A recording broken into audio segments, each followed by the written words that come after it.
건강보험이 파산하면 그러면 한의계는 어떻게 되느냐를 걱정하시는 분들이 있더라고요.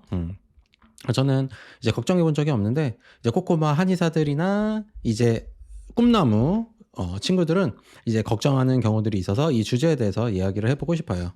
자, 우리 애기들이 이렇게 생각하는 이유는 이제 다 매스컴 때문인 것이죠. 그래서 그렇다더라, 그랬답니다. 이러면서 이제 이야기가 퍼져서 이제 아이들이 이런 생각을 하는 것인데 이제 존재하지 않는 일에 대해서 이제 사유하는 것이죠. 잠시 샛길로 좀 빠져놓는다면 전국민 건강보험 제도 자체가 일단 그냥 스캠, 빨갱이 그 자체 제도죠. 자, 현대 국가의 복지의 이제 핵심은 이제 장발장 같은 상황, 우리 아이들이 나는 모든 사회적인 활동들이 모두 다 막혀 있고, 그리고 우리 아이들을 위해서 내가 지금 굶고 있다. 아이들을 굶어 죽일 수가 없다. 범죄를 해야 될 정도로, 빵을 훔쳐야 될 정도로 지금 상황이 어렵고 내가 이것을 개선할 수 있는 현재 상황이 안 된다. 의지는 있지만 상황이 안 된다라고 했을 때 그 정도 구제하는 것을 적정이라고 생각하고 있고, 또는 여기서부터 조금 더 구제해야 된다는 사람도 있을 것이고 이것도 필요 없다라고 생각하는 사람들이 있을 것인데, 그 중에서 인류 보편적인 가치로 어느 정도 수긍이 되는 그 정도를 도와주는 것이 현대 국가의 복지라고 할 수가 있지요.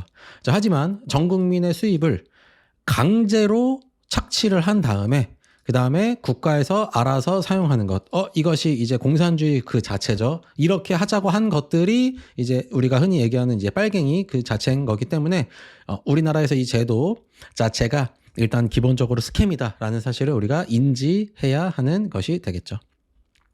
자, 다시 주제로 돌아와서 이제 구라를 치고 있는 이런 매스컴의 온상을 이제 이 사회에 돌아다니는 이슈를 슈카 아저씨가 이제 잘 정리를 해 주시죠. 그래서 그 정리된 거를 한번 확인해 보면은 건강보험이 고갈까지가 4년이 남았다라고 해서 이 자주 사용하시는 그래프예요. 13년부터 이렇게 좀 올랐다가 2024년 정도의 정점을 찍고 이렇게 쭉 떨어져서 2028년도가 되면 적자가 된다. 뭐 이런 이야기를 하고 있는 거죠. 그래서 28년도부터 건강보험이 적자가 시작인데 이거 자체가 스캠이죠. 왜 그러냐면 이미 옛날부터 적자였기 때문입니다.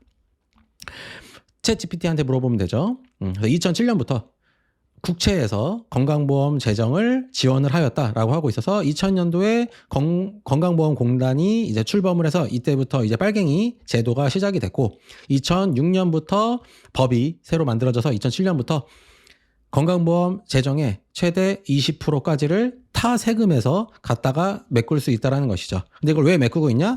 진작에 그 시절부터 적자가 났기 때문인 거예요. 그래서 2007년부터 적자가 났냐를 이야기하는 것이 아니라 이때부터 건강보험을 이미 지금 엄청나게 많이 걷고 있는데 그것보다 더 갖다 뿌리고 싶으니까 타 세금에서 빼고 있다. 20여 년 전부터 이미 적자였다는 사실을 알고 있어야 되는 거죠. 자, 저는 도로를 짓고 싱크홀을 예방하거나 수리하라고 세금을 내고 있는데 건강보험으로 저기다가 갖다 쓰고 있는 거죠. 저는 건강보험 재정을 전혀 사용하지 않고 있는데도 말이죠.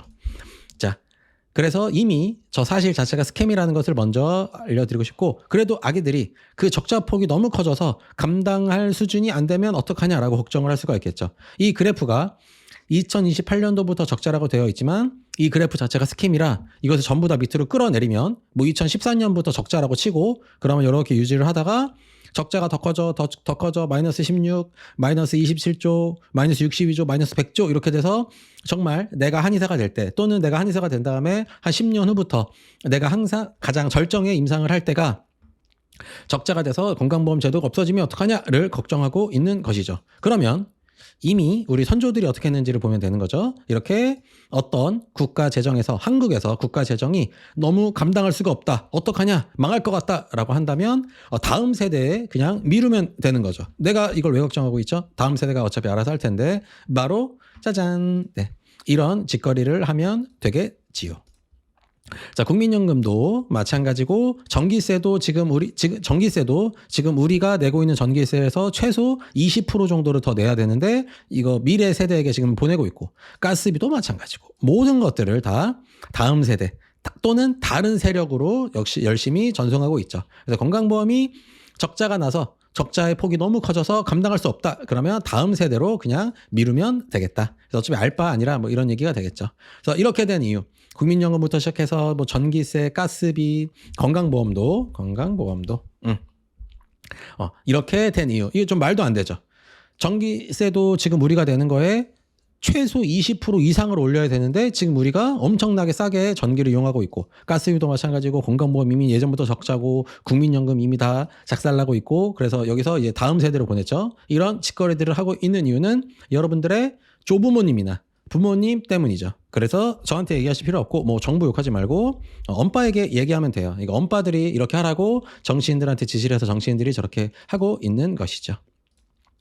제가 육군훈련소에서 이제 조교였죠. 원래는 이제 분대장이라고 하는데 조교라는 단어가 없어져서 조교를 하던 시절에 훈련병들이 분대장님 저 자대 가면 진짜 때리나요? 라고 항상 물어보면 제가 이렇게 대답했어요. 나는 안 때리는데 너희들의 친척형, 그다음에 형, 그다음에 먼저 군대 왔던 선배들이 때린다고는 하더라. 나도 들어는 봤다. 항상 이렇게 이야기했는데 이런 일들을 벌인 것들이 다 여러분들의 할머니, 할아버지와 엄마, 아빠가 이렇게 하라고 정치인들을 시켜서 한 거니까 엄빠와 항의를 하든가 상의하든가 하면 되겠다. 상의하든가 하면 되겠다라고 이야기를 해주고 싶죠. 자, 그것보다 더 걱정해야 될 거. 저는 이제 건강보험 재정은 뭐 파산할 일 없으니까 걱정할 필요가 없고 더 걱정해야 될 것은 이제 한의계 자체의 이제 망을 걱정을 해야 되겠죠. 자, 건강보험 재정에서 한방이 사용되는 비율은 2017년도에 약 3.5%, 2018년도에 약 3.5%, 2022년도에 약 3.1%예요. 요 사이에 이제 기록들이 있는데 제가 찾아보기 귀찮아서 챗 GPT한테 온라인상에서 공개된 자료들만 정리를 해줘라고 부탁을 했습니다. 자, 중요한 것은 3.5%, 3.5%인데 3.1% 지금 조금 미세하게나마 줄어들었다는 이야기인데 이게 어떤 의미냐면 의사 숫자는 부족하고 한의사 숫자는 부족하거나 뭐 남는다 정도까지는 아니지만 그냥 쏘쏘하죠. 그렇다면 시간이 지나면 지날수록 한의사 숫자는 더 점점점 빠른 비율로 늘어나게 돼서 한의사의 파이가 점점 커져야 되는데 그런데도 비율 자체가 줄어들고 있다는 얘기는 지금 한방이 이제 망하고 있다는 얘기인 거죠. 그래서 건강보험 재정을 걱정하기 전에 그냥 한방계를 한의계를 걱정해야지 지금 우리 친구들이 건강보험 재정을 걱정할 때가 아니다. 눈앞에 있는 먼저 다가오고 있는 문제를 걱정해야 될 것이다 라고 이야기를 하고 싶죠. 그렇다면 이것은 누구 때문일까?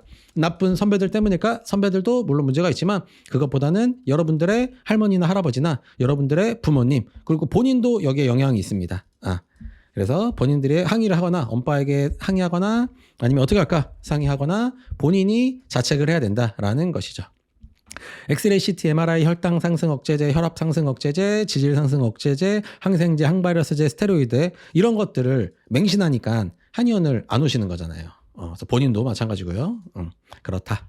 그래서 제가 공식적으로 점검해 보진 않았지만 한의사 중에 100명 중에 99명이 고혈압 판정받고 혈압 상승 억제제를 먹습니다. 그리고 어지러우면 이비인후과를 가고요. 그리고 병원 가서 큰 돈을 쓰기 위해서 은혜님들을 위해서 실비보험을 가지고 있죠. 이것이 한의사 100명 중에 99명이고 100명 중에 99명이란 얘기는 이 영상을 보고 있는 요 한의사 꿈나무나 초보 한의사 분들 중에서도 99명은 어차피 은혜님을 추앙하고 있잖아요. 그래서 제가 항상 이제 자퇴하라고 얘기하는 것이죠. 그래서 형은 항상 한의대 오지 말라고 했잖아요. 그래서 지금이라도 지금 제 얘기를 쭉 들었을 때 쫄린다라고 한다면 빨리 자퇴하고 의대로 가시면 되겠다. 그래서 이런 거 하면서 살면 돼요. 이런 거 사용하면서 행복하게 사시면 되겠다라고 할 수가 있고 얘기가 나왔으니 만약 정말로 내일부터 건강보험이 없어진다고 하는 순간 이제 바로 개꿀이라고 할 수 있죠. 뭐 재정 지원이 없다. 그러니까 한의원 또는 뭐 병원, 의원 이런 것들을 운영하는데 아무런 국가의 재정 지원이 없다는 상황이 내일부터 바로 일어난다면 바로 개꿀띠라고 할 수가 있죠. 그러면 저는 금방 유튜브 할 시간이 아마 없겠죠. 너무 바쁘니까. 자, 이렇게 된다면 그냥 러프하게 이야기하는 거예요. 현재 2025년 화폐 단위로 봤을 때 병원 가서 의사가 됐든 치과 의사가 됐든 한의사가 됐든 의사라고 하면 좀 그렇고 닥터라고 할게요. 닥터 얼굴을 보고 닥터가 이상 없으니까 운동하세요. 열심히 하세요. 스쿼트도 하고 데드리프트도 하고 열심히 하세요 라고 얘기를 듣고 난 이상이 없구나. 집에서 몸 관리를 하면 되겠구나 라고 돈을 내면 바로 여기서 5만 원부터 시작을 합니다. 의사와 눈을 마주친 순간 약 5만 원 정도를 낸다라고 그냥 이게 6만 원이냐 4만 원이냐가 중요가 아니라 이 정도의 돈을 낸다고 생각하면 돼요. 자, 그렇다면 감기약이라고 읽고 항생제랑 각종 증상 억제제를 타오면 그러면 한 15만 원, 10만 원에서 15만 원을 낸다고 생각하면 되는 것이 되겠죠. 자, 그렇다면 외과지라는 이 쓰잘데기 없는 뭐 관절 치환술, 뭐 우리 뭐 발목 뭐 잘라내고 발가락 잘라내고 무릎 잘라내고 인공관절 갖다 끼고 뭐 이런 것들 이런 애들은 다 망하는 거고, 이국종 교수님처럼 당장 죽기 직전에 사람들을 살리는 일족들을 제외하고는 모든 외과 질환이 다 망하게 되겠죠. 국가에서 아무런 지원도 해주지 않으니까요. 그리고 뇌과 질환은 이런 것들 무조건 기본적으로 참고 그래도 안 된다라고 하면 한의원으로 오게 됩니다.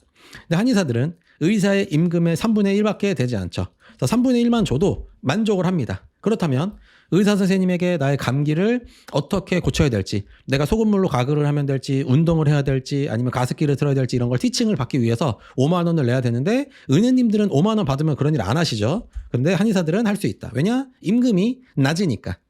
그렇기 때문에 한의사들은 개꿀이 되고, 저는 그것보다 더 적게 받아도 3분의 1보다 더 적게 받아도 더 많은 것들을 하죠. 그래서 저는 그걸 만족하고 살기 때문에, 그래서 저는 개꿀띠가 된다라고 할 수가 있겠는 거죠.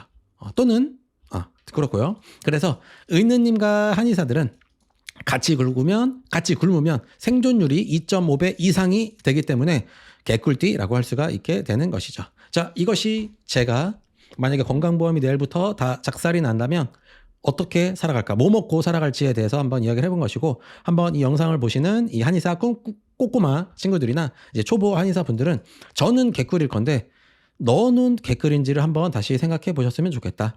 그래서 한의사는 현재 우리나라의 의료법과 우리 의느님들의 저항으로 인해서 안경, 청진기, 혈압검사, 엑스레이, CT, MRI, 그 다음에 뭐 긴급증인 거,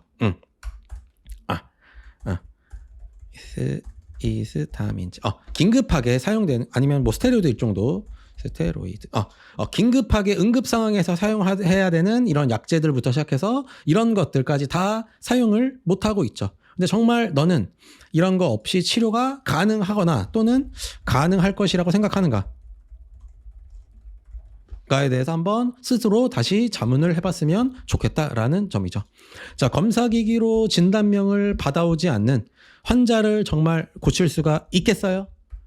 고칠 수 있어요? 아니면 있을 것이라고 생각해요?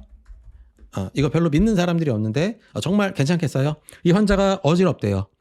오른쪽에서 소리가 나고 그 다음에 전체적으로 어지럽고 마치 내가 물속에 있는 것처럼 어디가 위고 어디가 아래고 이제 잘 분간이 안 간다. 고개를 옆으로 돌려도 내가 고개를 돌리고 있다는 거지 인지가 잘 안 된다. 그리고 병원에서 이비인후과에서 검사를 했는데 귀에는 그 어떤 이상도 없다고 하고 고대병원 갔다가 고대병원에서 서울대병원으로 가라고 해서 거기서 3일 동안 입원해서 모든 검사를 다 했는데 그 어떤 이상도 없다고 하더라. 근데 장에 용종이 있다 그래서 장에 용종은 떼고 왔는데 나를 살려주세요 라고 온 환자를 정말 고칠 수 있으세요? 아니면 있을 것이라고 정말 생각하세요? 믿으세요? 네, 요 질문을 한번 스스로 자문을 해보면 되겠다. 근데 못 고칠 것 같은데요? 아니면 에이 거짓말하지 마세요 라고 생각하면 그러면 바로 자퇴하시면 되겠다라고 하고 싶습니다. 자, 한의학은 3000년 전에 이미 완성이 됐고, 관우 아저씨가, 이분은 몸으로 먹고 사는 사람이죠. 직업 군인인데 독화사를 맞아갖고 지금 이제 은퇴의 위기에 빠져 있는 상황에서도 이 사람도 뭐 증의사라고 할까요? 한의학으로 다 고쳤죠. 그런데 현재는 잘 사용하는 사람과 잘 사용하지 못하는 사람들이 있습니다. 자, 그런 오늘날 이 시점에 제가 일천으로 알고 있는, 그러니까 제가 건너 아는 거 말고 제가 지금 전화나 카톡하면 바로 답할 수 있는 한의사나 한의대생 한 50여 명에게 제가 직접적으로 이국정 교수님이 진료하는 저런 당장 응급 수술을 해야 되는 사람 말고는 모든 환자를 압도적으로 개선시킬 수 있다. 서울대 보낼 수 있나? 아니, 모르겠어요. 연고대는 무조건 다 보낼 수 있다라고 이야기를 했는데, 한 50여 명에게 제가 직접적으로 얘기했는데 한 2명 정도가 믿고 하고 있거나 하려고 해요. 50명 중에 2명 정도가 믿어요. 100명이면 한 4명 정도 믿겠네요. 한 1등급 정도가 되겠네요, 비율이. 라고 하고 있다. 그래서 제가 이런 류의 이야기를 뭐 이전 영상이나 이런 영상들에게 종종 하죠. 그래서 이거를 고칠 수 있다. 어떤 A라는 질환을 고칠 수 있다라고 했을 때, 오, 개꿀이다. 나도 해야지. 오, 좋겠다라고 생각하는 사람이면 다음 학기에 등록을 해도 좋고, 에이, 무슨, 그냥 바로 자퇴하셔라. 수학 한 문제만 더 맞추면 바로 수입이 2.5배가 늘어나는데 왜 그러고 살고 있는가라고 다시 한번 질문을 하고 싶고, 건강보험 이제 걱정 안 해도 되겠죠? 그래서 재정 걱정하지 말고 지금 하고 있는 것 열심히 하면 되겠다. 그리고 3대 운동 잘 하셔야 된다라고 다시 한번 강조하면서 이번 영상을 마치도록 하겠습니다. 감사합니다.